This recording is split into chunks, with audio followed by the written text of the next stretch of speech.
ಅರ್ಧ ಗಂಟೆ ಆಯ್ತು ನೋಡಿ, ಇಲ್ಲಿ ತಂದು ಅರ್ಧ ಗಂಟೆ ಆಯ್ತು, ಯಾರು ರೆಸ್ಪಾನ್ಸ್ ಮಾಡಲಿಲ್ಲ ನೋಡಿ, ಯಾವ ಸ್ಟಾಫ್ ರೆಸ್ಪಾನ್ಸ್ ಮಾಡಲಿಲ್ಲ. ಎಸಿ ಅವರು ಫೋನ್ ತೆಗೆದಿದ್ದು ಸರಿ. ಇವಾಗ ನೀವು ರೆಸ್ಪಾನ್ಸ್ ಮಾಡಿದ್ರಿ, ಇಲ್ಲಿ ತಂದಿಟ್ಟು ಅರ್ಧ ಗಂಟೆ ಆಯ್ತು. ಬಟ್ಟೆಗಳು ಸಿಗೋದಿಲ್ಲ ಸರ್, ಬಟ್ಟೆಗಳು ಸಿಗೋದಿಲ್ವಾ? ಮತ್ತೆ ಯಾರು ಸರ್? ನಾವು ಅದರ ತಿಂತಾ ಇರೋದು, ಎಲ್ಲರೂ ಅವರ ಇಷ್ಟು ಭಕ್ತಾದಿಗಳು ಬಂದಿದ್ದು ಅದರ ಇದಕ್ಕೆ ಕೈ ಮುಗಿಲಿಕ್ಕೆ. ನಿಮಗೆ ಗೊತ್ತಿಲ್ಲ, ಹೋಗ್ತೇನೆ ನಾನು. ನಿಮಗೆ ಗೊತ್ತಿದ್ರೆ ನನ್ನ ಮಾತು ಬೇರೆ ಇತ್ತು ಬಿಡಿ, ನಿಮಗೆ ಗೊತ್ತಿಲ್ಲ. ಯಾರು ರೆಸ್ಪಾನ್ಸ್ ಮಾಡಲಿಲ್ಲ, ಎಸಿ ಅವರು ಫೋನ್ ತೆಗೆದಿದ್ದು.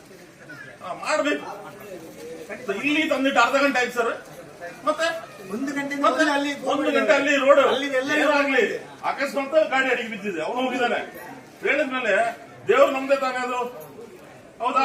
ಇಷ್ಟು ಭಕ್ತಾದಿಗಳು ಕೈ ಮುಗಿಲಿಕ್ಕೆ ಬರ್ದ, ಹೌದಾ? ಮತ್ತೆ ಮತ್ತೆ ಇಮಿಡಿಯೇಟ್ ಮಾಡ್ಬೇಕು, ಇಮಿಡಿಯೇಟ್ ಮಾಡಿದ್ಮೇಲೆ ನಾವು ಮಾಡ್ತೀವಿ.